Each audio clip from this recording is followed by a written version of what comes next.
What's going on, everybody? Welcome to episode 5 of the Speak Up Sports Podcast with Cass, Chris, and Shad. What's going on, fellas?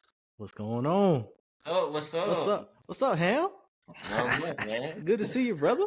Your little Nike polo on. Yeah, I got your nice little Nike polo on, fresh off work, nigga. Yeah, fresh off work, man. Working man.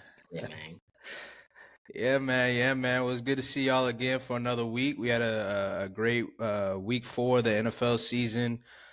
Today we'll obviously get into that, kind of revisit those games. We'll also get into the Dame Drew Holiday trade as we gear up for the NBA season. We got preseason starting this week.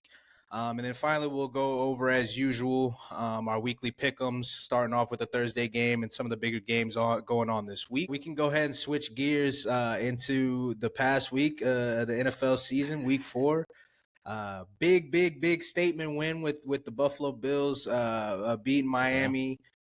We had some other good games. Ultimately, the Taylor Swift game with Kansas City and the New York Jets ended up turning out to be better than a lot of people thought it was going to be. Yeah. The Jacksonville beating the Falcons. That was a tough game. So Good for Jacksonville, though. Good for Jacksonville. I don't know about that. I think they But in London this past weekend, the Falcons didn't look too great offensively. And quite frankly, neither did Jacksonville. But Cass, it's your team. I'll go ahead and let you. What's up? Speak up, nigga. Yeah. So Falcons lost. It wasn't a close game. The offense looked like it couldn't catch up. To anything that was going on with the Jaguars defense. It's not like the Jaguars have an okay defense, but Desmond Ridder couldn't get in any rhythm. He was making silly mistakes. It got to the point, of course, we had that bad stretch where you throw a pick six, come out the next play on offense and throw another pick on a terrible read, which is also a terrible route in my opinion. A terrible concept. But like this team is only going to go as far as Desmond Ridder takes it, and this was going to the season where we knew that was the possibility, and he started off okay. He wasn't turning the ball over. So, of course, we got the wins. But you start throwing interceptions. You start, giving the other team points.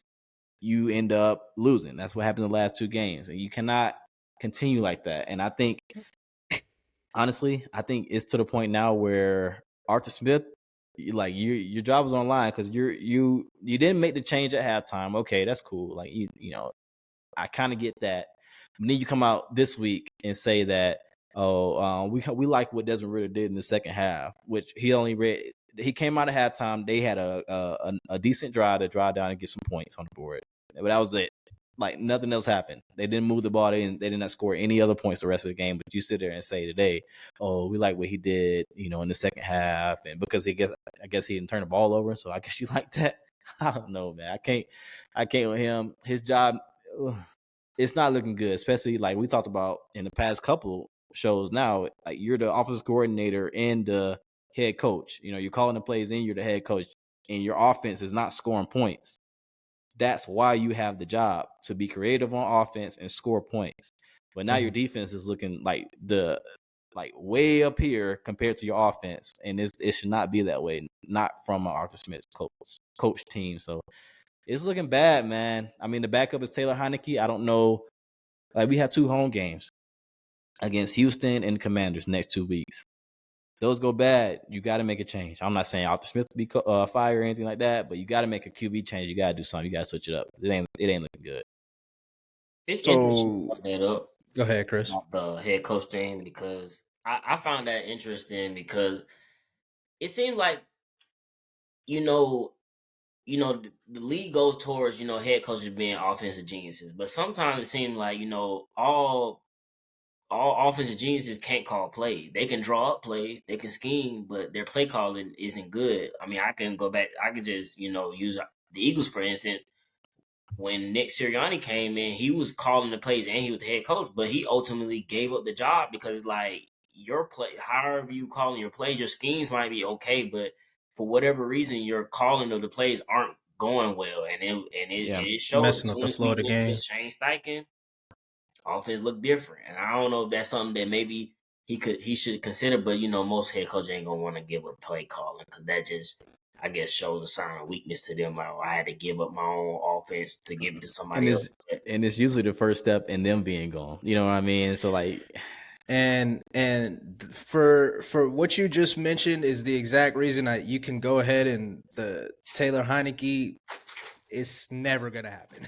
yeah, So I get the that. whole quarterback changing, it's never gonna happen. Sorry, Falcons fans, if You you gotta do expecting something that, though. You gotta do something. You there's cannot keep rolling this out at though. this point, I bet the thing about it is at this point, there's really the something is being done. And last year, you gave their last year is probably where the mistake happened the most is They early played on. You Mariota too long. realized that Mariota wasn't it. You realized you probably weren't making the playoffs, or even if you did feel like you were going to make the playoffs because of how bad the division was, probably could understand you're not going to make much noise. You're probably going to be out of the first round. So Desmond Ritter should have definitely been brought in earlier in the season last year, so you could Yep. ultimately know what you have in a quarterback. But at this point, I mean, Desmond Ritter, like we've been mentioning, I mean, he's essentially a rookie. He's essentially a rookie Yeah. that had 3 additional games prior to the season. So I mean, number one, that's number one reason you came into the season. You publicly came out and said that you weren't going to go after Lamar Jackson, even though that was never going to happen. That you publicly came out and said that, didn't have to publicly do that at all. Could have offered Lamar a contract and just had Baltimore match it, which they were going to do anyway. Yeah. But you gave all They your were the first team confidence. that did it too, or one of the Exactly. first. And Yeah, I think they were the you first put team. all your confidence behind Desmond Ritter. Benching him at any point in the season is confirmation that Arthur Smith is out of there. 100% confirmation. And if he is not, then once again, sorry, Falcons fans, your organization is completely screwed. But that's the thing, though. You go out and spend this money on defense. You try to. I would not. I'm not calling it a win now roster, but you have pieces that are veterans on this defense that are not aligned with a rookie, quote unquote, rookie quarterback, which is always the weird thing going into the season. And that's why it was such a toss up. It's like, what are we doing with the quarterback position? Is he going to be good enough to come along? And I think that's the problem you have now. Like, you cannot, you don't want to waste the season. But you're in a spot now. I mean, you waste on. Ultimately, it's tough. and I think that comes with expectations. The Falcons, and the expectation level of what the Falcons were coming into the season, and what they should have been. The Falcons, fans of the Falcons, not saying you specifically, just in general, the expectation should have been similar to that of the Panthers, the Colts, and the Texans. You got a young quarterback. Pretty much, if you come out of the season knowing that you have a franchise quarterback, you're good, regardless of the record. But in the event that you don't, then you're probably in a tough position. Whereas the Colts and Texans Texans, Panthers have a little bit more leeway. Obviously, they have Desmond Ritter's a year in, and they're first round draft picks, so they do have that 5th-year option. Yep. But ultimately, I mean that should have been the whole goal of this season. Should have been looking to see what Desmond Ritter is, what his progression is. So that's why I say that the whole Taylor Heineke coming in replacing him, that's dead. And if it's like I said, if it's not, I mean, there's no way that you can bring Arthur back, because once again, as we've been saying, we've said for a couple episodes now, you're an offensive guy. You were brought in to develop the offense, and more specifically, develop a young quarterback at some point in time, because obviously everybody knew that Matt Ryan's time was coming to a close. Yep. There's no way as an organization the Falcons can go into the next season with Arthur Smith, with the trust that Arthur Smith can develop what other quarterback they draft next year. You absolutely cannot. And if they do, hey, but I agree with you. That is their downfall. It's just the fact that he's literally in the same position as Anthony Richardson, C.J. Stroud, Bryce Young.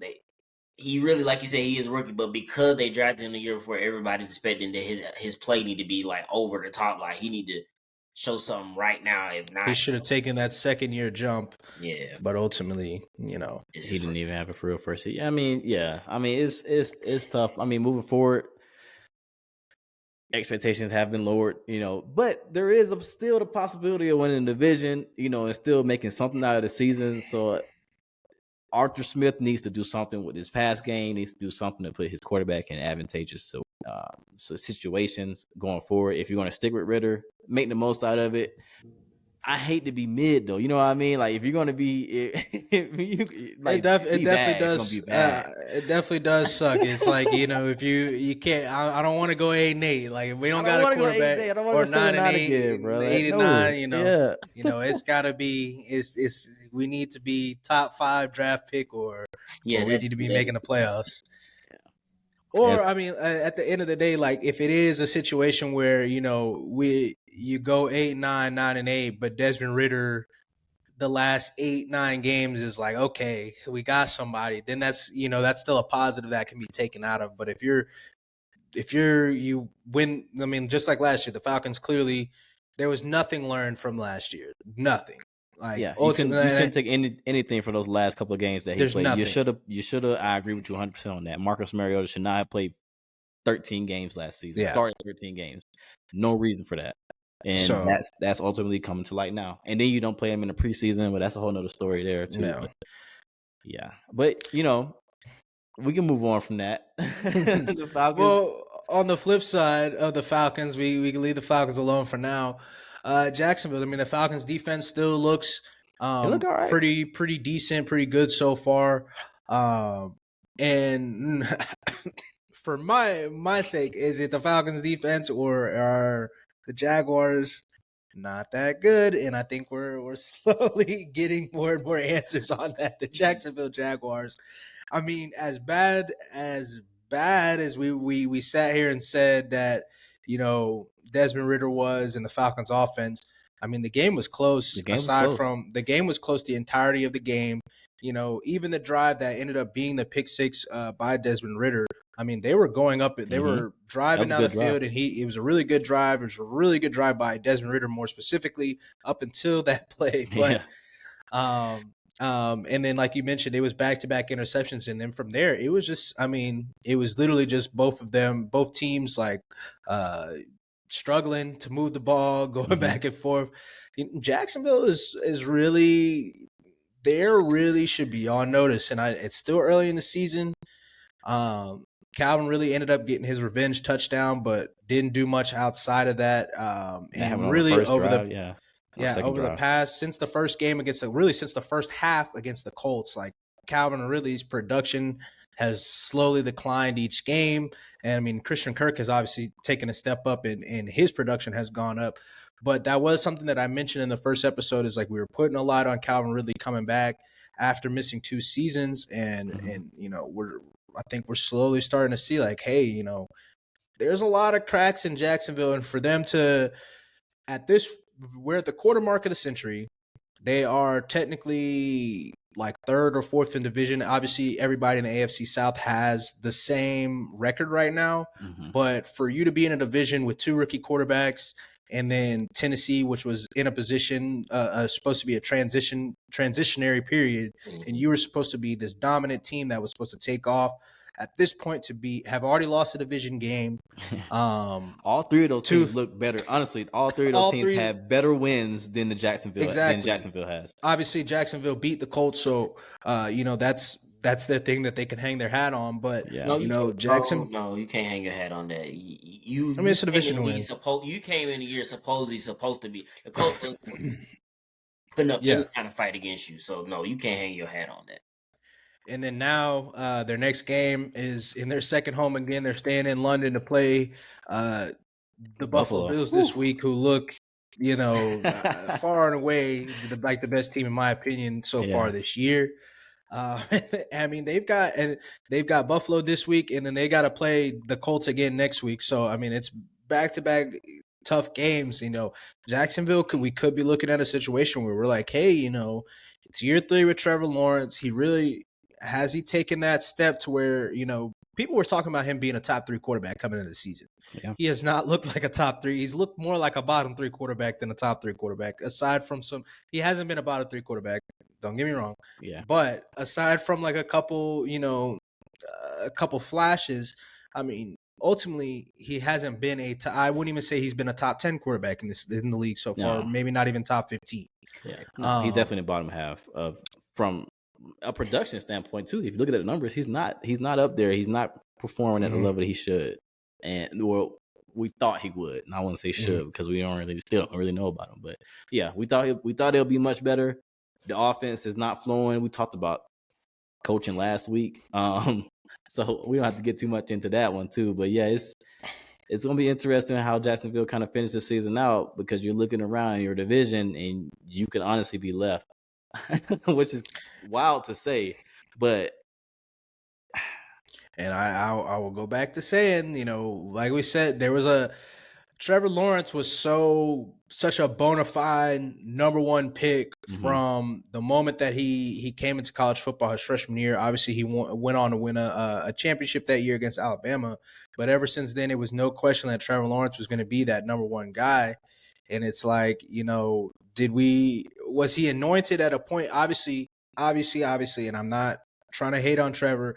Obviously, he has plenty of excellent stretches of play. It's about the consistency from every game. Is he consistency? Like, we're talking about, if we're talking about our top 3, top 4, top 5 quarterback guys. Yeah. Growing up, and obviously it's been a little different because things have changed, in terms of consistency between quarterback play over the past few years. But growing up, when you had your top 5 quarterbacks, which is like that Peyton Manning, Big Ben, Phil, Tom Brady, those guys were consistently in the playoffs, and it was no question. Like, and right now it's looking like, so far the top 5 guys for most people in whatever order is Patrick Mahomes, Josh Allen, Joe Burrow, and then it's like Trevor Lawrence, Herbert, Lamar, all fighting for that, and Hurts fighting for that little spot or for the last couple spots. And those 3 guys, aside from obviously what Joe Burrow is doing right now, those are the guys that are making the playoffs damn near every year. They're not in Herbert, obviously. And aside from Lamar's injuries, but, when Lamar is playing, I mean, you expect them to win, and they do typically win. So now we're like, at what point do we start having those questions about Trevor? Is like, did we anoint you to a certain level where you're really not at, and you're more in that middling ground with like Dak and Kirk Cousins and and not to say that there's anything wrong with that, because there's not. And I think Dak and Kirk are really good quarterbacks, but there's a big difference between being elite, that franchise quarterback, being that elite. And I wouldn't even say franchise. I feel like there's a lot of franchise guys. I would say there's a big difference between those guys that you could win no matter what, and then you can win no matter what. The rest of your team needs to be at B level or A level for you to be successful, blah, blah, blah. I think there's a big, that's really where the difference lies. So, I mean, that's going to be something to watch as we continue along, especially over the next couple of weeks. I mean, I've been saying that from the start, but we're getting deeper into the season, so it's getting more important. But with that being said, we can get into the team that Jacksonville plays next, and their big win. We've talked about it a couple times, but Buffalo versus Miami. Buffalo boat raced them. I mean, from the jump. I said it last week. I think Buffalo, we alluded to it a little bit, that they've been kind of going under the radar, and I mean, they hit that motherfucker out right there. They said no more of that. Like, we're here. And once again, this is without Von Miller. Dominated Miami. Miami had the first 2 drives. They went up and down and scored, and then from there, Tua was under consistent pressure. Whether he was getting pressured, he was either getting hit, the ball was getting tipped. They had their hands up. They were being very disruptive. Something that you mentioned, Chris, in the first episode in the preview for the season. you said that they were going to be missing Terrell Edmonds a lot, or Tremaine Edmonds a lot, with him going to Chicago. Which shit, what the hell? He's probably like, why did I come Why there? did I But his replacement Bernard has been excellent, and he was active. I mean, they forced like. I think they picked Tua off like once or twice. They forced like 3 fumbles in the game, two of which they didn't get. I mean, it could have been an even more dominant win than what it was. Yeah. But I mean, Stephon Diggs, Josh Allen. Do we need to talk any more about No, they did whatever they wanted to they do. had all these issues over the summer, and they don't like each other? Stephon Diggs is gonna want out. Josh Allen he's a roller coaster or whatever the hell. I mean, do we really need to keep going on into this? Do we really need to keep disrespecting Josh Allen and disrespecting Stephon and disrespecting the Bills? Because that Miami team just dropped 70, then damn near almost got 70 on their head. This was an opener for me from Miami, even though I chose them to win. But it's almost now I'm thinking like, was they a product of the opponents they played? Because Marshall has 0 defense. Denver is very bad. And who they play? Who's the other team they played? Oh, Patriots. They're not good either. and the Patriots really locked them up too. That's why I said that too last week. They could have lost both them games against the Chargers and the Patriots. Is Miami really this dominant 70-point? We can do what we want offense, or is just the product of who they've been playing? Now they played against a team that actually has been playing together, that know how to play, and got a person on the other side who's going to challenge you, plus a defense. It's like, okay, your actual competition that you're supposed to be going like, this is your actual competition, right? Not patty cake with the Broncos. They was doing the dancing and shit. Yeah. So I mean, I like what I saw from Buffalo. I expected Buffalo to win, and that's what they did. I ain't expected them to drop damn near 50 on them, but but that was. I did say, of course, I don't know if Jalen Ramsey would have had that much of an impact, but he would have had a bigger impact on Stephon Diggs than what happened. So that's kind of something to think about too, as far as as going forward into the season later on when they when it's coming to playoffs or end of the season, because they could have used Jalen Ramsey in that game for sure. You know what I mean? So I would say also, because we kind of overlooked that aspect, I guess, with especially with the first week. There should have been a telltale. I mean, Justin Herbert was doing what he want with that defense, and we see Josh Allen, like you said, he was just going up and down, doing whatever he wanted to do. 4 incompletions, 5 touchdowns, 5 total touchdowns. I mean, he was doing whatever he wanted. Every time he scrambled out, he was finding somebody. He probably is my favorite play is one play he scrambled.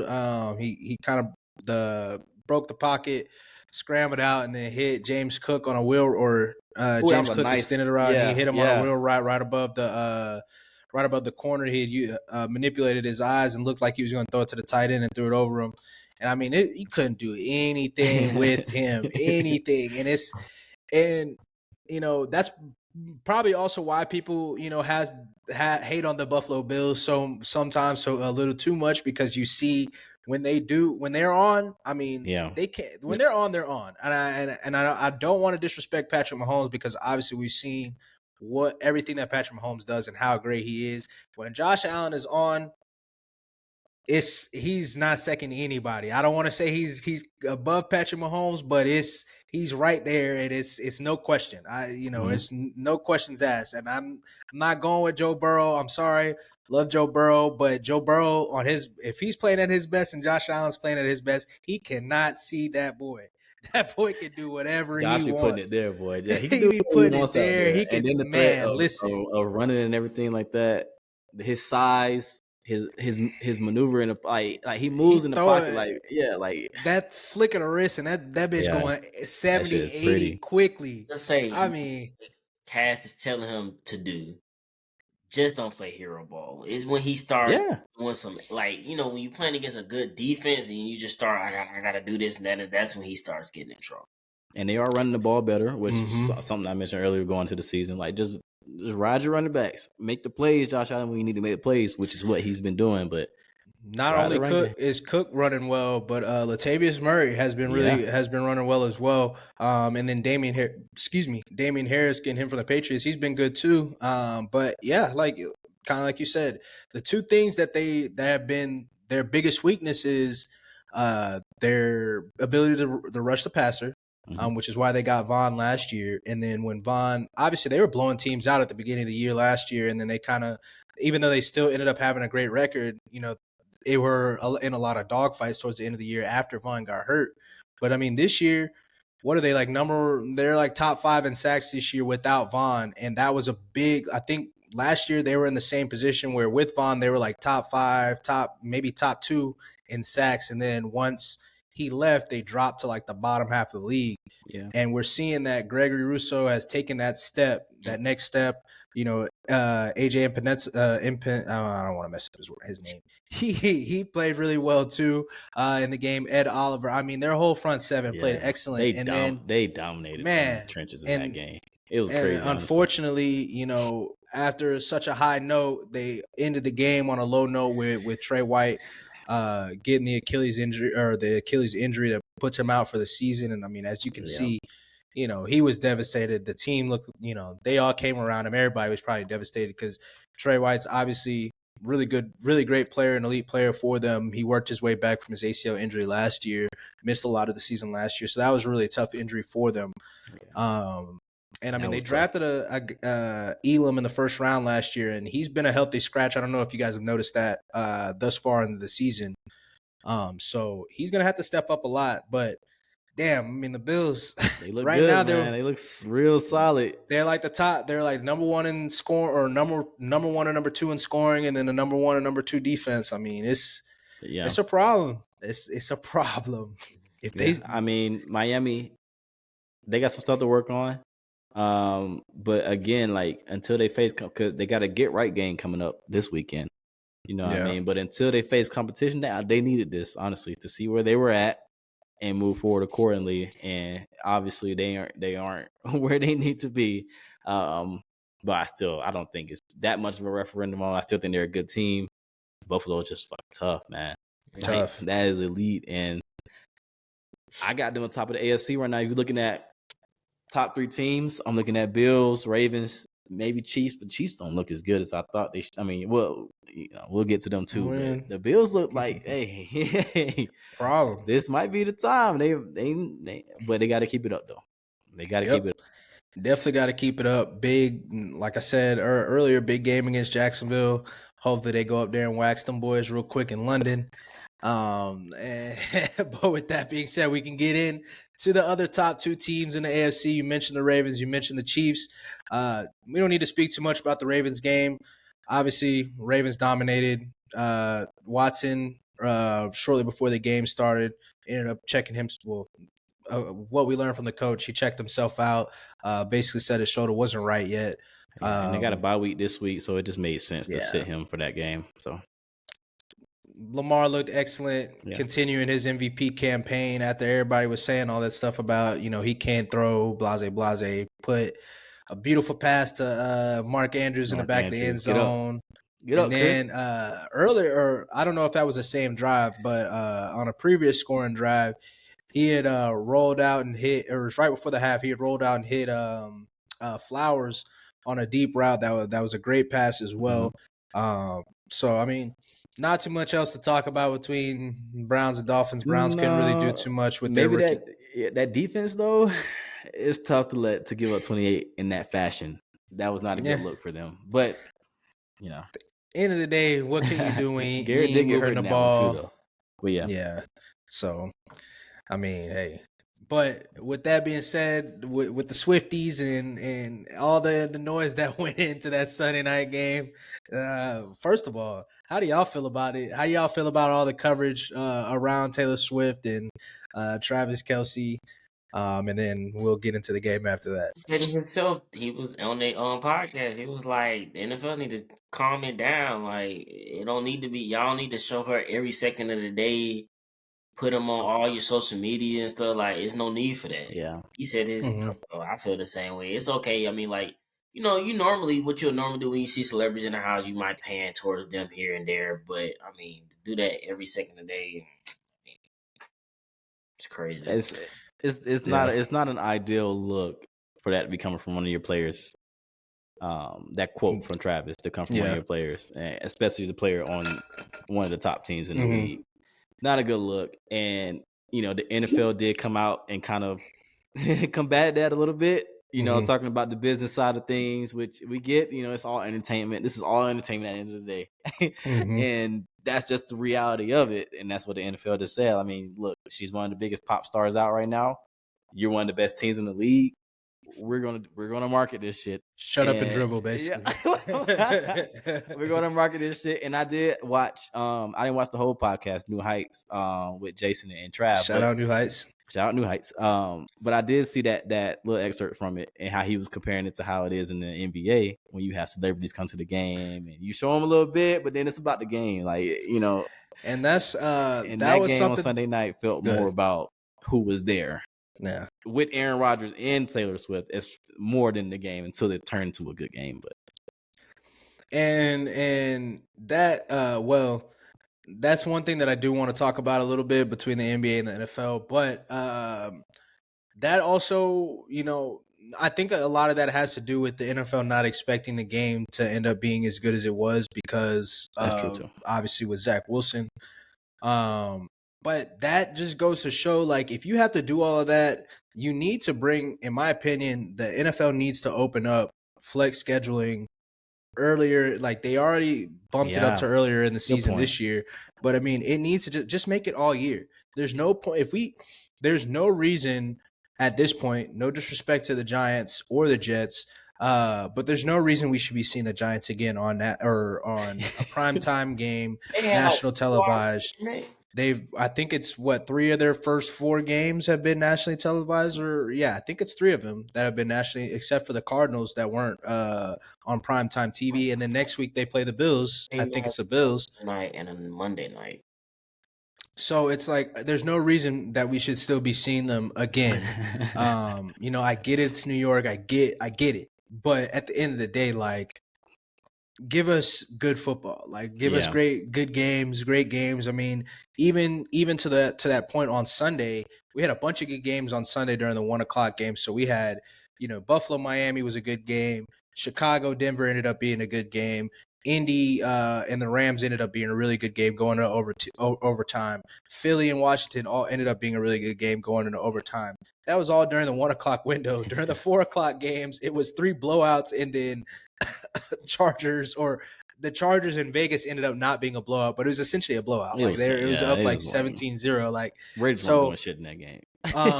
Yeah, but one of the things that you ended up alluding to, and I didn't know that you were going to, was the NBA versus the NFL. And I saw somebody, and I wish I jotted it down to shout their Twitter out. But they had mentioned the NFL, whenever there's celebrities at an NFL game, it feels so much more manufactured than the NBA. Whenever you see a celebrity at the NFL, half the time they're not even paying attention to the goddamn game. It's the NFL just paid them to be there. They're just up there you see Taylor with her goofy ass red lipstick on, freaking talking. What was the first game of the year when they brought Sexy Red there? It was, that was manufactured. Yeah, that was manufactured as fuck. Yeah, manufactured. It saw which was cool. It was cool to see her out there and all that stuff. And I love when you see they show the celebrities at the game or whatever. But the NBA, it's as the tweet basically was the NFL, it always seems manufactured. Those folks don't care anything about football, don't even watch the game, nothing. Whenever you see NBA, the celebrities go to the NBA games, they're locked in, pay attention. You might see them what's up to the people next to them, but they're they'll pan a little one time. They hit the camera real quick. But they still facts. But they move on. So on the baseline, wherever you'll see them when somebody hit a big shot, they jumping up. They are jumping up and down. They're paying attention. It's they came to the NBA games because they wanted to be there, and they just went to the NFL games just for the publicity. Yeah. But with that being said, let's get into the actual game itself. Zach Wilson, great game, man. Great game. I'm not about to sit here and baby your ass like the rest of these niggas has been doing. You had a really good game. At the end of the day, you never had a lead. So, I hope that, y'all are able to I hope they're able to consistently do that because, I mean, he has the arm talent. I mean, he clearly can make the throws as we saw. And, when he plays with confidence, it's amazing what confidence can do. I mean, you started seeing it like, obviously, Brees hit that, he broke that long run. And I know he hates it that he didn't end up scoring because ultimately that probably would have won them the game. Brian Cook made a great tackle, open field tackle. But you saw like the rest of the team, like everything started switching. Like all of a sudden, Kansas City went from going up and down the field to now like Patrick Mahomes ain't nobody open. Nobody was open the whole game, no matter what. Anyway, but nobody was really open after that, aside from that holding, whatever. So Zach Wilson, it was good to see him play with a little bit of confidence. Hopefully they can kind of continue that so it's not just a waste for the Jets season. But something that you mentioned and kind of you talked about a little bit, but Kansas City, I don't want to sound the alarms too early, but those boys are in trouble. They are in trouble, and they're lucky that their schedule, especially early on, is not very hard. They've got a lot of games that they can get kind of work it out, but that receiver group is not good. It's not good at all. And at this point, like, I know that, the idea is that they'll get better throughout the season. Sky Moore was there last year. Sky Moore and I like Sky Moore coming out of college. I liked him in the draft. Liked the pickup for the Kansas City Chiefs and everything, but he does not look better from this year or from last year to this year. And there's no, I mean, you say that you expect him to take that second year jump, but at some point, like, we're into the season now. Like, when is that second year jump going to come? Kadarius Toney, I think enough with Kadarius Toney. Enough of he's not miraculously about to be Jamar Chase. He's not miraculously about to be Justin Jefferson. He is a gadget player. And that's it at this point. Like, he couldn't make it work with Brian Daboll. Brian Daboll was supposed to be this great offensive coach or a great offensive mind. Couldn't make it work there. The Giants have no freaking receivers right now. Sorry, Paris Campbell, my boy, but Giants don't have no receivers right now, and they were still willing to give up Kadarius Toney for nothing. He is what he is. I know everybody wants to be like he does when he does get the ball in his hands. Sometimes he does some pretty magical stuff, some pretty great stuff. But at this point, like, he's in year 3. He is what he is. He is a gadget player at wide receiver 3-4 at best, in my opinion. Valdez-Scantling, he's not getting any better. He is what he is at this point. Now you just have Justin Ross. He's not getting any better. Yeah. Sorry, I hate to say it like that. It's a great story. I had high hopes for him coming into the season. Obviously, he was really good in college before his injuries and whatnot. Justin Ross is probably not getting any better. That's just the reality of it. And then Rice, he was a second-round pick. He's your best bet of, like, making an ascension, obviously with Sky Moore too. Don't want to completely write him off, but, like, I don't know, and I just don't see it. I really just don't see it. I mean, we're gonna get his hot picks later, but I mean, they got a soft schedule, but I mean, I feel like the Vikings can give them some problems only because they can put up points. You're going against like they have not. I mean, outside of obviously the Bears. I mean, they the Bears. They're not producing on offense, and I get it. It is Patrick Mahomes, but it's Patrick Mahomes and Travis Kelce at this point, and then that's what it seemed like. Like, okay, we're gonna take away Travis Kelce. Let's see what these other receivers are gonna do, and they're not making any. Their defense is holding them up, honestly. But if they're not getting to the quarterback, which is what happened in this game, the defense wasn't pressed. Like, they didn't get a lot of pressures in. They didn't make a lot of plays how they have been making against lesser competition earlier. And to that point is they stopped blitzing Zach Wilson because he started eating on the blitz. Yeah. And that's when at first they were getting pressure until Zach started killing them on the blitz. And then when they stopped blitzing, they definitely couldn't get any pressure. So now, and we already knew Kansas City didn't really have any edge rush like that, aside from Chris Jones, moving around, and then you thought you would think Karlaftis takes that step, but pass rushers at the end of the day, like they take some time. Like it takes pass rushers 2-3 years before they really, especially edge rushers, before they really.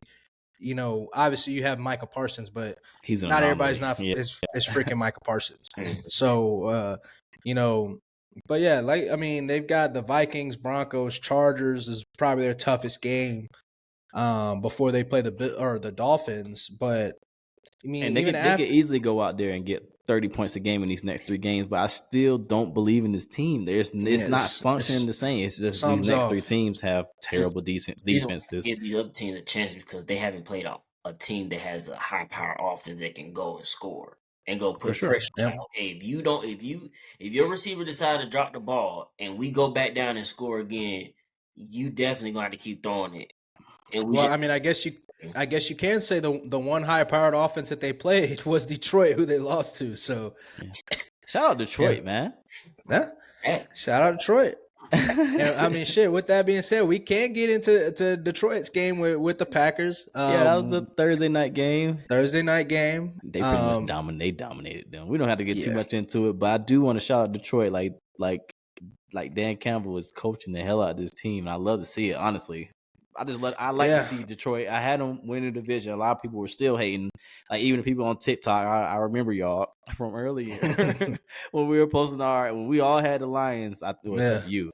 We all had we had the Lions win division. They were like Lions, Vikings. No, bro. The Lions look damn good. The Lions look the good. Defense is good. They're getting to the quarterback. They didn't get to the quarterback as much in those first couple of games. Obviously, defense has Patrick definitely Mahomes been get touched. Yeah, but yeah, they've been getting to the quarterback. Aiden Hutchinson, dog. I thought with the injury to CJ, it was gonna hurt him a little, but hey, that opened up for Brian Branch, man. Yeah, man. That boy a dog. He as long as he stay healthy, because he's been hurt in like all the games. I feel like like these 3 out of 4 games, he's had to leave a little bit. But yeah. And one thing we'll probably might talk about a little bit later when we get into our look ahead. Jameson Williams is coming back this week with the changes with the gambling rules in the NFLPA and the NFL kind of signing that agreement. Excuse me. His suspension got reduced, so he's coming back he's eligible to come back this week. We don't know yet if he's going to play for sure. But he says he's ready, so I'm very, very interested in his prospects. Got a lot more than I was if he would have been the suspension would have stayed a little bit longer. Excuse me. But that's gonna be a big pickup. Right in the heat of things, while they're coming off a big win. Luckily for them, they played on Thursday, so they can get him in the building. I believe were able to get him in the building on Friday. Could be wrong on that, but I'm like 99% sure. Getting him in early, everybody gets a rest before and then they play maybe another get right game against Carolina and Bryce Young this week. So Detroit's in a good position. They're in a really good position. They've already got against their biggest, probably going to be definitely going to be their biggest rival in the division with the Packers. They've already got one on them in Green Bay. So that was big. Good, great early start for them. But what do you think about Jordan Love though? That's what I was just about to say. I want to get your take on how Jordan Love looked because on the Green Bay side, it was a tough game. Obviously, they started getting things going, or the first half was just terrible, like for the Packers offensively, and that's one thing that Jordan Love is definitely going to have to improve on in terms of consistently keeping drives. But second half, obviously, they came out. They started looking more like themselves, or like what I expected them to be, and we've seen that in just about every game. Against the Falcons, he was excellent in the first half, maybe first 3 quarters. Off in the second, Fourth quarter was terrible. Couldn't even get a first down. Got for real. Against the Saints, terrible the first 3 quarters. Fourth quarter, he's excellent. He's clutch. So he definitely has to find that consistency. Getting Christian Watson back in the first game on a Thursday, he didn't really do too much. But Romeo Dobbs, he's been balling all He's been season, consistent. and he looks to. I mean, he even coming into last season with Aaron Rodgers, he was actually obviously Christian Watson was hurt during the offseason, but he was kind of the talk of the offseason for the Packers. He was the receiver that was talked about a lot coming into this season. He's been the most targeted receiver for the Packers as well, for Jordan Love, even last week with Christian Watson coming back. So, you know, Jordan Love's going to have to find that consistency. They're going to have to find that consistency with the run game as well.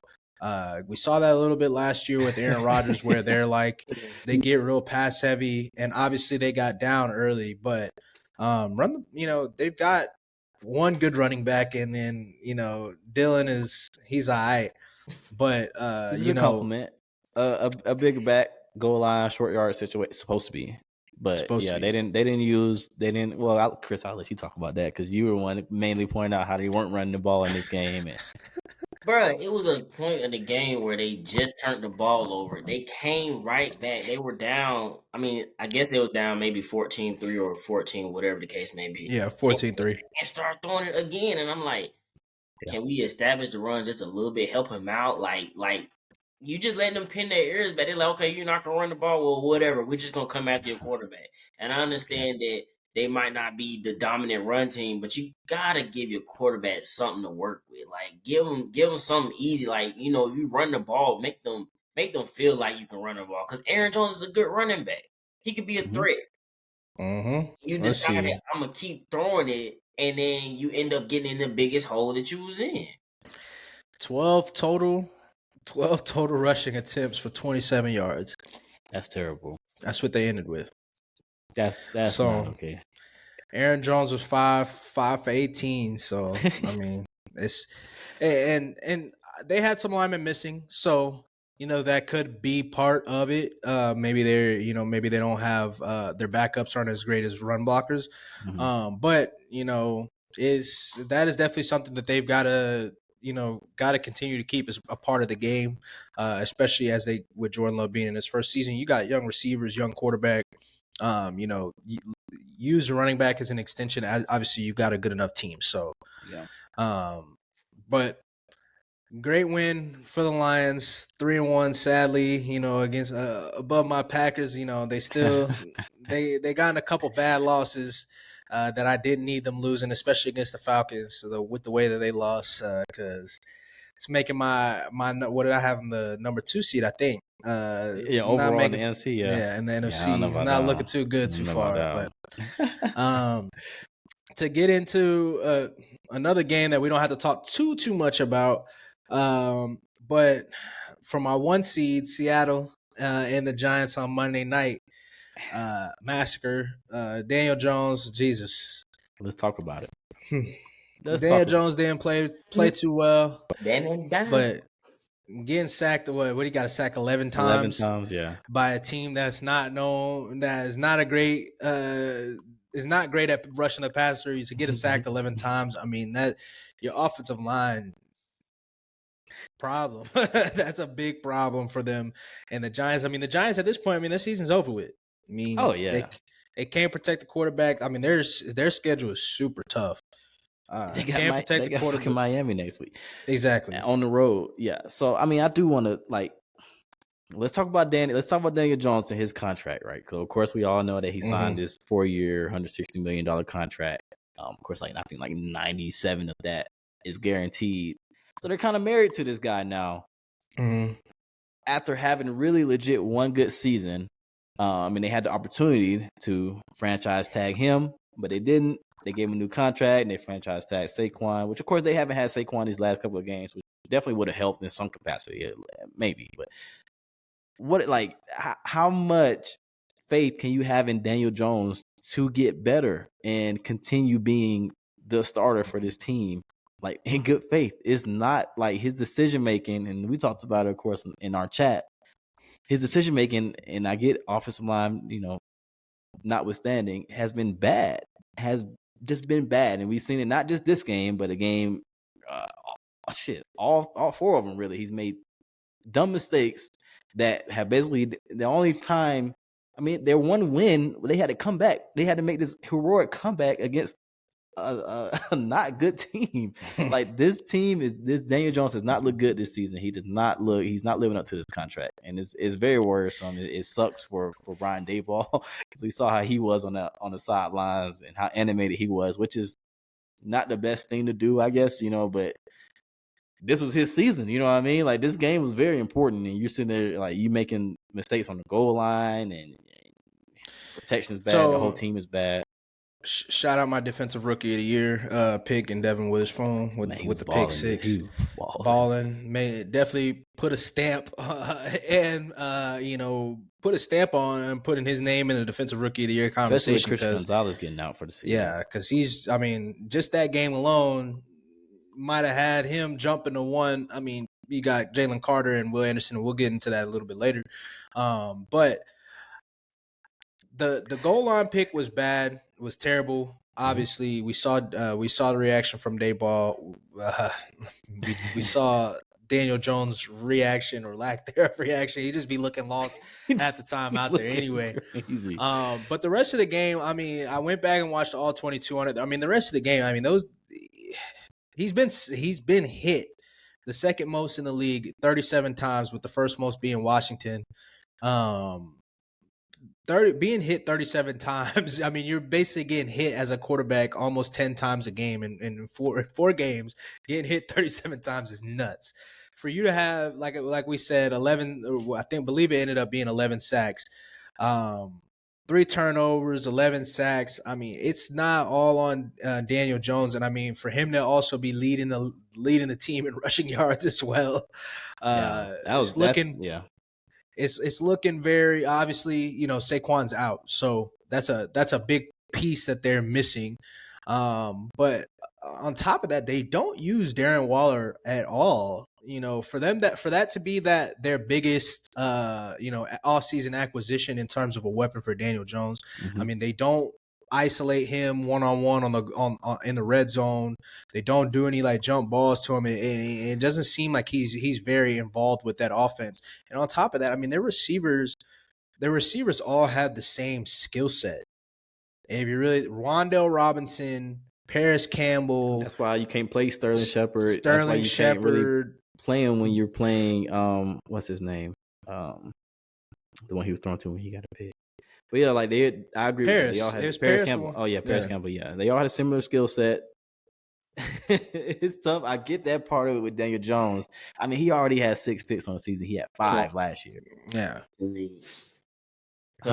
It's too many. They got too many holes. They got too many problems to fix. It's gonna take a minute for whoever going on to fix what they got going on. Like you said, they offensive. Their weaponry, it's just outside of Saquon Barkley, they all got the same skill. They're not using Darren Waller. I mean, I get it, him getting hit, but man, the reason why that pick 6 was so bad was Geno had just got hurt. Y'all was able to drive down the field. Y'all could have cut that 14-10. Yeah.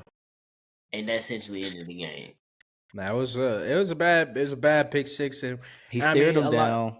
A lot of times, and that's something, us as fans, and a lot of time, our national media as well, and just media in general, when we see interceptions, we think most of the times, 9 times out of 10, we think it's the quarterback, as Cass mentioned, the quarterback just staring him down, or the quarterback just made a bad read. 9 times out of 10, when interceptions are thrown or mistakes are made, it's probably because of some type of miscommunication between the quarterback and the receiver, which is exactly what happened on that. He was clearly expecting Paris to go outside or sit, and Paris was doing I don't know what the fuck he was doing, but he was clearly expecting to do something opposite of what really happened. Obviously, Spoon was there. He ate that up. Pick 6 back to the crib.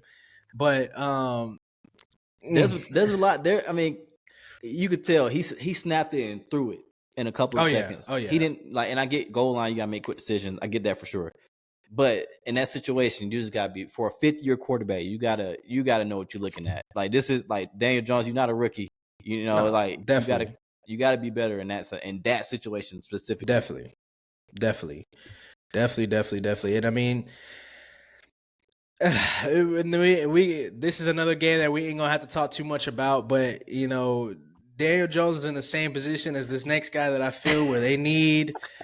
Just get him a goddamn weapon. My guy, Mac Jones, my Lord. I mean, Jesus Christ. That man is throwing to me, you, and Chris out there.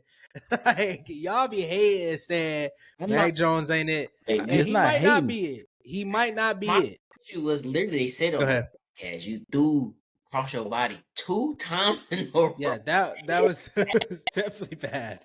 It was definitely bad. That's my issue with Mac. You're making mistakes that a rookie your second year, not a Pro Bowl fourth year quarterback should be making, especially like with the coach that you have, which But we end up seeing. Of course, he did get benched in that game. Like the one thing you showed us, I can't remember, like you said, a guy who tweeted it or whatever, but they do have terrible receivers. They can't get no separation. That is facts. no separation. That's true. I think it said it was like the NFL average yardage of separation is roughly around like 3 yards or something like that, and the Patriots receivers are getting like a yard, like well below average. It's bad. It's bad, and like y'all said, I mean, throwing across your body. The first time he did it, I want to say the first time he might have actually was a completed pass. Yeah, it was and complete. It was actually like, oh, okay, all right. Okay. And then the second one, Bland just, it's easy pick. Easy pick. Podcast was like, that is like, he might have completed, but that is the one thing you've been taught as a little kid. Do not do that. And he did it again. It's like, he did it. But I guess for me, and I definitely agree with y'all that those are mistakes. That's not something that you shouldn't do that. Period. Mm-hmm. You know what I mean? That's like you said, little league, middle school, high school. Don't throw high over the middle. Don't throw across your body. We all. I ain't played quarterback. We all know that. But this kind of goes back to me. It's just similar to what we said was leading to Josh Allen's mistakes.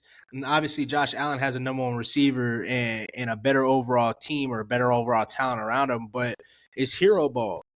At the end of the day, like, Stevenson is not doing nothing on the ground game. Zeke, he had a couple decent runs, but he's not doing nothing on the ground game. You've got the ghost of Juju Smith-Schuster.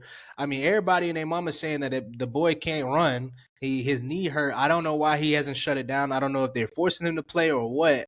But he can't move. Your best, most reliable option is Kendrick Bourne, or it seems to, and that's been consistent over Mac Jones's first couple years. Is that him and Kendrick Bourne seem to always have the best chemistry out of everybody. Yeah. And Kendrick Bourne was like a receiver 4 for the Niners. So like, give the man something. Give the man something, because Jesus Christ, man, like it's nothing out there for him. But with that being said, Dallas waxed that ass. They did. They waxed them. Not much to be said about the game. It just looked a lot like Week 1 against the Giants for Dallas, and what they had the same thing Week 2, I think, against the Jets, where it's just people start fumbling, and we'll know a lot more about Dallas this after, weekend. Yes. Well, like we'll talk. I'm about to say, just like you said, the other 2 games, they're benefiting from terrible offenses just turning the ball over. Like, it's ugly turnovers. Games, literally 6 pick sixes, fumble recovery. It's going right. It's going right to him. Fumble is bouncing right to Vander Esch. hands. Yeah. Come on, man. But some people have said it. The only game that they were, remotely close, they lost obviously to the Cardinals. So we haven't talked too much about Dallas on this show. Because really there hasn't been too much to talk about. They've been dominant defensively, and don't want to diminish that for them at all. And obviously the offense hasn't had to do much. They're still struggling in the red zone. Yep. Still been a major struggle for them. And that was something that I mentioned, well, not specifically the red zone, but I did mention in the preview when I said that the Cowboys weren't going to make the playoffs, was because I didn't trust their running backs in terms of them being able to play the full season. And maybe I wasn't necessarily right about what they'll be able to do the full season, but we might be seeing that missing that bruising running back like Zeke. kind of is hurting a little bit. Not to say that Tony Pollard can't do it or anything like that, but it seems to be hurting them a little bit in the red zone area, or at least hurting their play calling. Exactly. Like it's changing their play calling. Exactly. So, not too much to talk about them. The Patriots got to figure it out. But while we're on it, in the Patriots, I mean, we can basically say their season's probably done, judging by the other teams in their division, and with the Miami and with Buffalo. So, what are y'all's thoughts? Should Bill Belichick, be on the hot seat? At this point, it's back-to-back seasons missing the playoffs, probably back-to-back seasons missing the playoffs. Obviously, last year, if you do think, regardless of where you fall on the Mac Jones spectrum, whether or not you believe he's a good quarterback, or you believe he's not, regardless of where you fall, what happened with him last year and then bringing a defensive coordinator to be their OC, and last year, Matt Patricia, bad decision all around. So, I mean, you have to look at that in some way, shape, or form and say, like, hey, if Mac Jones was going to be good, or because obviously he was coming off a Pro Bowl year and got us to the playoffs, we hindered any type of growth that he was going to have last year, and probably hindered the relationship, because we always hear about Mac Jones, or the coaches really didn't appreciate how Mac handled last year, and I guess had some outside consulted with people outside of the locker room in terms of how he should handle stuff and like that. So, what are y'all's thoughts on Bill Belichick, and y'all think he should be on the hot seat? He need to be fired from the GM position, man. Because they not bringing in nobody. That's the biggest problem. It's not. I don't even think it's not even just him coaching. I mean, obviously he brought in Matt Patricia as offensive coordinator, which is stupid because he's the defensive guy. But you're not bringing in the players, like you just said. When last time I had a good receiver? Like, I don't. Jacoby Myers. I get it. It worked because you had a all-time great quarterback, so you can bring in, you can make him cut his own money to bring in certain people. But I mean, you got people. I mean, if you're dependent on that, I mean, that comes in once every blue moon. Like, you need to bring in players, and I mean, he's just not bringing in the players. And I don't know if it's because they don't want to play for him, or he just still making people saying, "I'm not paying you that. You're going to have to come in for this, or we just don't want you at all." Because I mean, like, I think it's a little bit of both. You had a little bit of both. Hopkins, why not? I mean, I also think it has to do with more so than the free agency route, because I think we consistently see over the years, like, free agency is not the route to try to build a team. Yes. As we saw, J.C. Jackson just got traded back to the Patriots after the Patriots said they didn't want to pay him, and obviously the Chargers made him one of the highest paid cornerbacks. That didn't work out. Randy Gregory getting released. He was one of the higher contracts last year in free agency. He just got released today. There's probably, we've seen countless other times that this has happened, where, free agency contracts are typically the guys that get signed on those big free agency contracts the first couple of days. We very rarely see them where they're like this was an A++ signing. Up to that contract. Yeah. It's typically like the bargain bin signings that we see the like next month after free agency initially starts, or those signings that we see right before training camp that end up being the ones. Even with the Falcons getting Jonnu Smith from the Patriots, he was a big free agency signing for them a couple years ago. So, but they're drafting. I mean, they've clearly been good at drafting defensive players. I mean, they're always good at drafting defensive players. Christian Gonzalez, I mean, he's looked like the top cornerback thus far as a rookie. Obviously, he got hurt and he's probably out for the season. So, Kyle Duggar, he's one of the top safeties in the league. He's been pretty good. Judon was a free agency signing from the Ravens. He's unfortunately probably going to be out for the rest of the season. He's going to try to make it back, but it's tough to lose both of them in the same game. That's definitely tough to lose both of them. Obviously, they drafted J.C. Jackson. Marcus Jones is a good player for them as well. Some other players, but the offensive side, aside from Ramondre Stevenson and some offensive linemen, I mean, the receiving group is. It's bad. I don't They know. drafted N'Keal Harry in the first round a couple years ago. Obviously, that didn't work out. And just the people that they've been. You said they could have got D Hop. I would have loved to see them go get D Hop just for Mac Jones, but ultimately, like, would he have done much for them? They just drafted Tyquan Thornton last year too, and he hasn't done too much. I think he's hurt this year, but I mean he hasn't produced too much either years because he's been hurt most of the time. So I do agree with you that I probably wouldn't put him on the hot seat as a head coach, but as a GM, Yeah. like, hey, we need to get somebody in here. And I mean, I think we've seen routinely, aside from Bill Belichick, really, there hasn't been too many guys that have been successful, and we can say that Bill Belichick hasn't been that great successful either, that are doing the head coach GM. We saw Josh McDaniels try to do that in Denver. That didn't work out. We saw his other protege, quote unquote, Bill O'Brien, try to do that with the Texans. That didn't work out.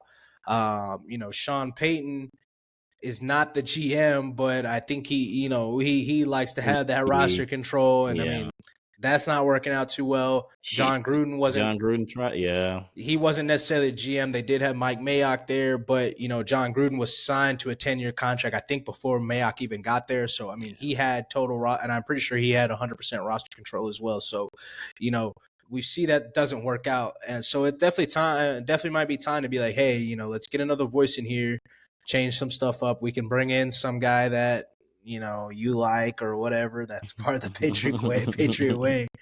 But what you think, Cass? No, I'm with you both on that one. I think his responsibilities going forward, and I think honestly, of course, that's usually the first step to the coach being gone. But he is, it's coming up on that time anyway, and he knows that. Everybody knows it. So limit your responsibilities. Yep. And try to salvage as much as you can with your, late career with the Patriots, because these last 3 years since Tom stuff has not done you any justice as far as your legacy going forward. And trying to he got which record did he break last year or year before last? Was it the most wins by No, that's a record. Trying to get the most wins one. He's trying to break. And I think so I mean, you gotta salvage what you can. I don't want him to be gone. Like, I think he can still coach. I don't think that's not a question. But as far as decision making, like front office things, like he definitely takes that. I agree with that 100%, Chris. Yep. Been gone. I just can't see him in nowhere else but the Patriots. So it's like, I feel like if he's gone, he's gonna be gone.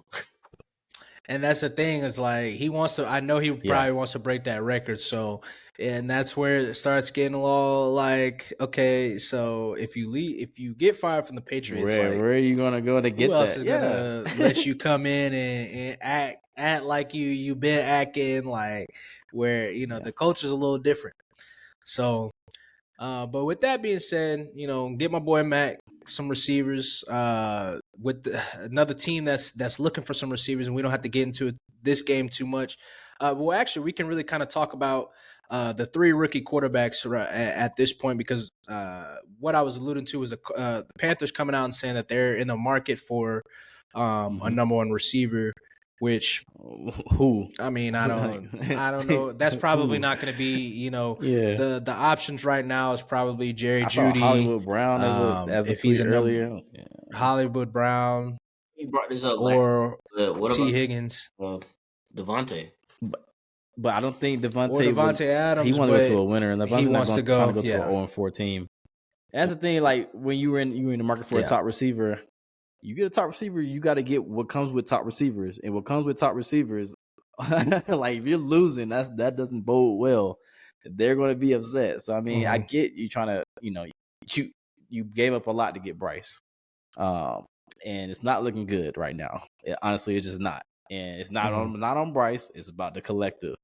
And of course, this is also like we talked about earlier with with the Colts and everything in Houston. Like, it's just a wait and see what you got. Get Bryce the experience, but he can't get any experience if there's nobody to throw to. So I get where they're going to do this. Adam Thielen, like DJ Chark, they're okay, but they're not getting a lot of separation right now. And Mingo is probably going to be Yeah. better off as So a I number mean, two. but who's out there in the future? And then like, I don't know. All eyes would probably have to go, and they, another thing is that they don't Assets. have many assets to trade, because obviously they traded up to go get the first overall pick, in which they traded a number one Which is receiver. wild to trade a receiver when you're getting the quarterback. Yeah, but that's a whole nother thing there. And that's probably the receiver that it would probably be on At the this market. point. Really, is DJ Moore or Claypool. I mean, if you want to try to put him as a receiver one. But Minnesota Panthers, not too much to talk about the game. Kirk Cousins threw another pick six on the goal line. Minnesota ends Harrison up Smith had like 3 sacks in that one. They're not protecting their quarterback. You're not protecting your asset. It's been rough for Bryce, and he's like, I don't want to be too hard on Bryce because it's not his fault. It's not all his fault. But it's not all his fault.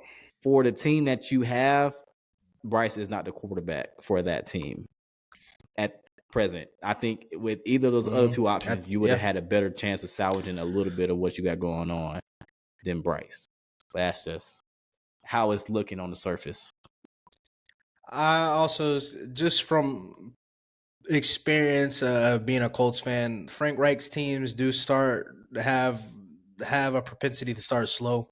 I have no idea why. I don't, and that's start slow on seasons, start slow on games. It's something about what he's got going on that it's a slow burn, or one of the things he likes to say is it's a slow climb on the mountain. So that is something that, maybe they'll get better as the season goes on. So that remains to be seen. But with that, the second overall pick, we did just see CJ Stroud probably have maybe his best game, or second best game. Probably his best game to date so far in the NFL. When they just went and just absolutely thraxed the Steelers, and Steelers still have the same issues. Matt Canada, that offense is not good.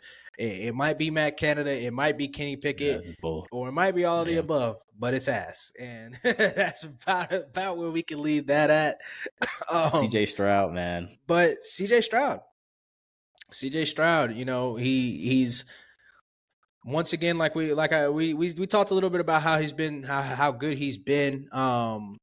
And he's kind of coming in as advertised, very accurate. Maybe not as great when there's pressure. He's handled it well. He's been sacked a lot of times. Yeah, he's still been handling it well. And with that being said, their offensive line has been a makeshift offensive line. They've had guys in and out. Tunsil, his left tackle, hasn't played at all, or very much at all, outside of the first game. They were 4 backups last week against a Steelers defensive line, which of course they were without Cam Hayward. But one of their tackles got hurt, so they were with 4 backups at one point in that game. It's just it's good to see him kind of like grow week to week. You can see progression with him, and of course, like competition hasn't been the best, but the Steelers defense was good, and it was like he picked it apart. He made the right throws. He's putting his receivers. He developed chemistry with Nico Collins very, very, very quickly, and he's having a breakout year after a rough couple of first 2 seasons. I know he had some injuries in both of those too, but Nico Collins looked like he's a top receiver in the league right now, which is wild. Like CJ Stroud is putting it there, man. It's good to see he's averaging 300 yards a game with no picks on the season so far. Chris, man. Yep, no picks on the season so far. What say you, Chris? I mean, speak up, Ning. Man, they weren't supposed to be this good starting off, and I like it. Especially with them.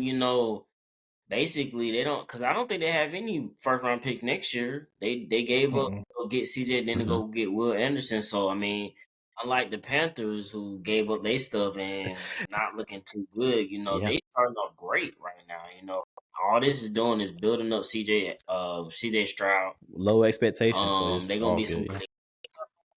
I don't know if you're gonna like that, man. You said what? Gonna be some tough competition for you, man. I'm not too stressed about it, as we already smacked them boys one time. You know what I'm saying? one thing I do, the Steelers only had like 17 total yards of offense, like by mid second quarter. I mean, it was bad all around. So, uh, ultimately, there are some things that I would like to see Stroud clean up. As much as we've been saying he's been accurate, and he's definitely been accurate to the point. A lot of Nico Collins' yards came from his ability to get that yak yards after the catch, which is of course, typically what you see with an accurate quarterback because they're putting you in position to catch it, make a move. But there are some things that I still would like to see CJ clean up. Obviously, I mean, he's a rookie, so don't want to get too heavy into it. As much as we want to say that he, as accurate as he's been, he still only completed like roughly a little over above 50% of his passes, which you would think, to get into the next rookie quarterback. Everybody says how inaccurate Anthony Richardson is, but they're doing the same, completion percentage is about the same. Obviously, CJ Stroud's doing a little bit more in terms of his passing yardage, but definitely some stuff to clean up. But the OC that they got, Bobby Slowick, I don't know if I'm pronouncing his last name the right way. He comes from that Shanahan class or that Shanahan tree. And then their offense looks and this is even something that we probably should have thought about more because you obviously picked the Texans for an upset alert cast. But I mean, they dismantled the Steelers defense just the same exact way that the 49ers did week 1. Yeah. Exact same way, like to a T, like Nico Collins was just in his Brandon Ayuk role. I mean, it was literally to a T the exact same way, aside from obviously, Christian McCaffrey being Christian McCaffrey, but but with that being said, Anthony Richardson, to tail off the final of the three rookie quarterbacks, he had another really good game. Started off kind of slow. He had a fumble early. The Rams got up really quickly on my squad, the Colts.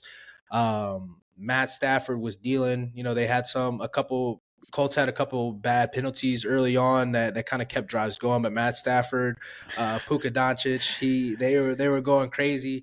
Colts for some reason just did not want to play man on that man.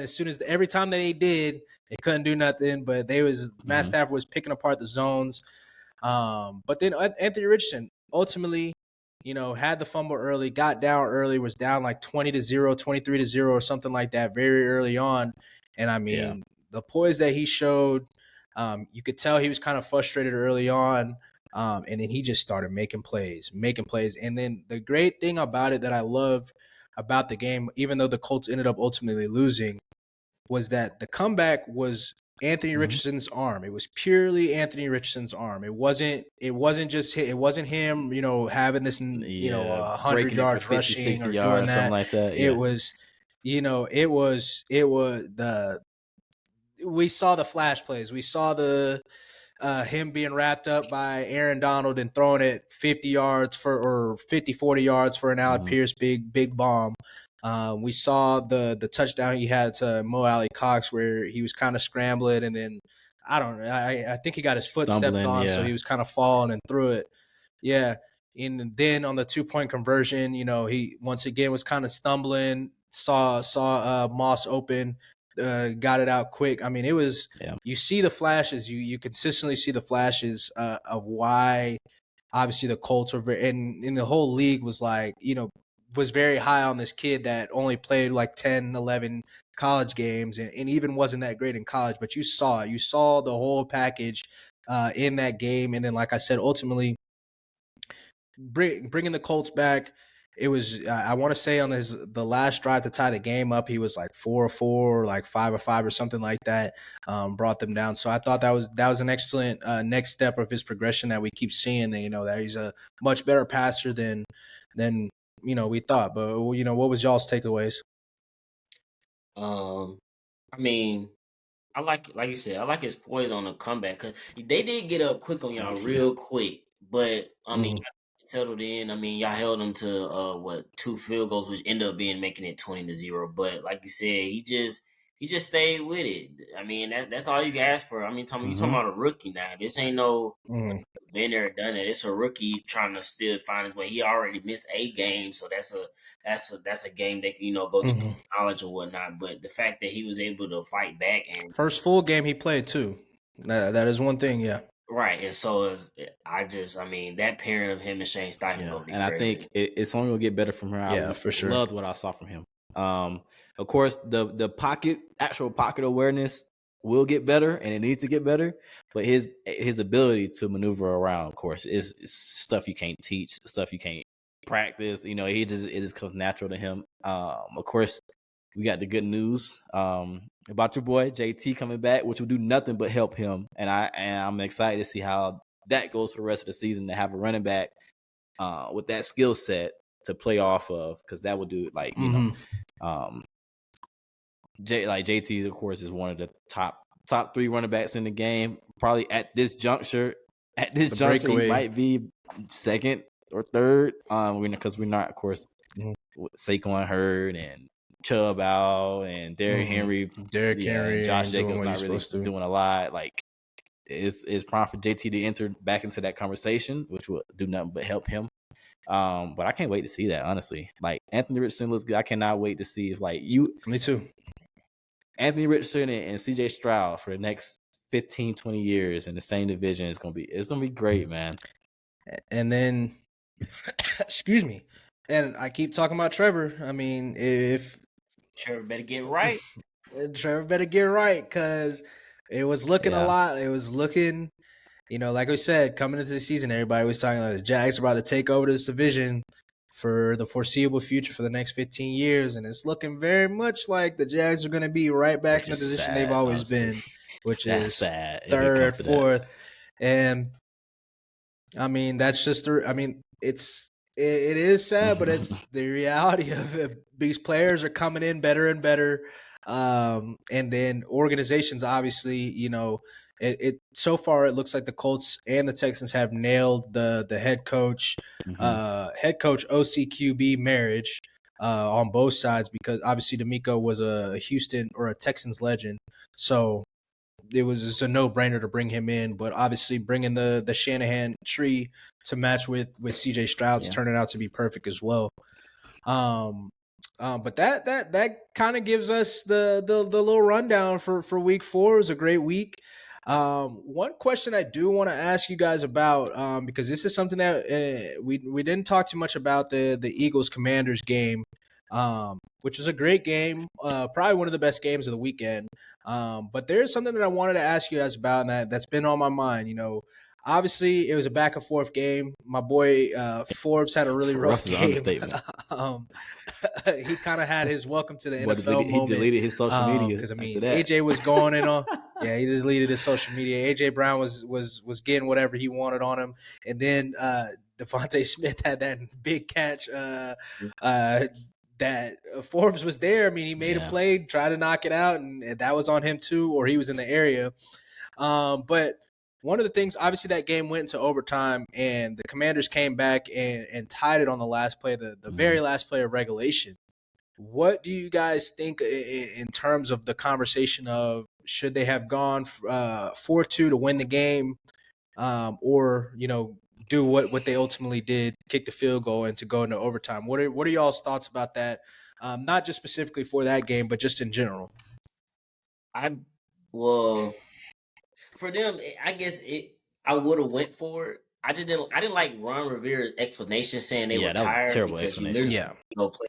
Like, you're about to play again, and you decide if you would have came in overtime and won the toss and decided you want to defer, then you can maybe they were tired. But you asked for the ball again, so it's like, what you mean they were tired? And at that point, I get what a lot of people were saying as far as like it makes sense. You're on an away game. You weren't supposed to win. You put yourself in the position to win. If you lost, I don't think nobody could blame you for that. You was in a win-win situation. If you that's it. you went. won the game. You went for it, you lost. Like, well, y'all put yourselves in position to win the game. We couldn't ask for nothing else. So in his position, I probably would have said, I would well, go we for should go 100%. Of course, it depends on your team, your situation, where you are in, in the standings, and your expectations for the season, of course. But in that particular one, I would have went for it. I don't like when you were down, you come back. We saw it with the Jets too. You're down, you come back, and then you start playing scary. Like, you're not doing the things, you're not playing aggressive, the things that got you back in the game and got you to the point where you can win the game. You get there and it's like, oh, let's be conservative now because we can actually win this. Like, no, man, let's go balls to the wall. Like, if you here, go for it. So I mean, that's kind of my take on it. Like, if you come back in a game, don't play scary at the end when it comes down to it. Just keep being aggressive. And we saw right there, like, I don't like that's an explanation either. I think it was very weird explanation, but I think you should still be aggressive. I mean, when they got the ball, I said, "Watch, they about to go score." I was like, because I already knew They I had already seen momentum. the momentum shift. They had I'm momentum. like, I was like, I'm pretty sure they would have got it. They probably would. They would have, and obviously we didn't talk about the game itself, but I do want to say shout out Sam Howell. He's been playing well. He looked really good in that game. Ultimately, obviously they ended up losing, but I mean, for once again, he's another basically first year quarterback. I mean, he's holding his own. Like, somebody made the joke is like, who would have thought that we would be having the argument Brock Purdy versus Sam Howell for best quarterback in the draft class last year, which is kind of funny. But I agree. I would have went for it too, and I would all in. As a fan, you watch something like that, and you're like, I don't want to see my team like go for the 2 and then miss. Right. As a fan, but I'm always on the side of aggressive coaching, and I think sometimes the media tries to scare. We hear it all the time with Brandon Staley, and some of his. He even had another coaching blunder this week as well. The past 2 weeks with going for it on fourth in your own side of the field, but. The media, I feel like a lot of times tries to scare these coaches out of being aggressive. And it's like, look, you should be going for it when you're got past half field and it's 4th and 1. I'm so sick of seeing coaches punting the ball or trying to kick a field goal. Like, go for it, because ultimately, like, you're paying these quarterbacks and these your offensive players are typically your money makers. You're paying them so much money. Put the ball in the hands of your best player. In that same light with the Bears and Denver game kind of ended in a similar light for the Bears after Justin Fields fumbled the ball away to tie it up, to allow Denver to tie the ball up, or tie the game up. Chicago went down the field, contrary to a lot of belief. People think that Justin Fields immediately threw a pick right after that. No, they went down the field and he had them in scoring position, and they went for it on 4th and 1. Instead of kicking a field goal to go up 3. In that situation, I might have still have kicked, the field goal just because it was a tie game with like 2 minutes left. But I understand his thought process, because at the end of the day, like, we're struggling with the confidence for our quarterback. Our quarterback, we're saying we're behind him.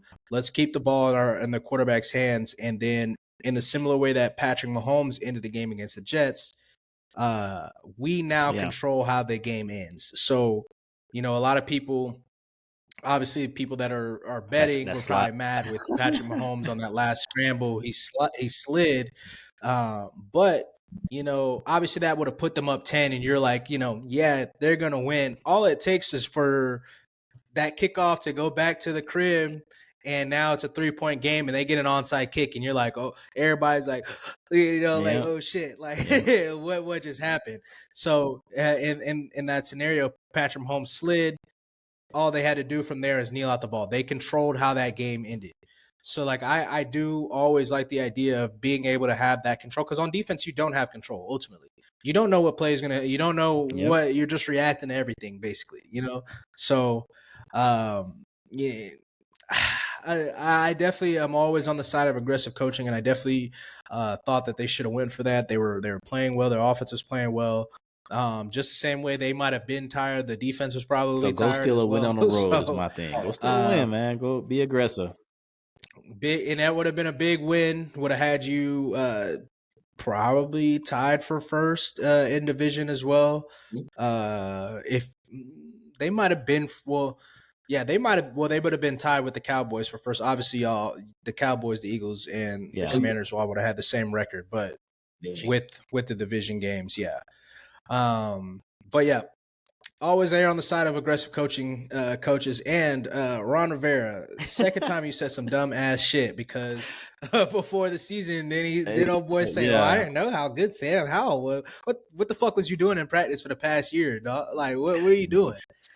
Just like get him away from him. Get him out of there. Yeah. Get him out of there."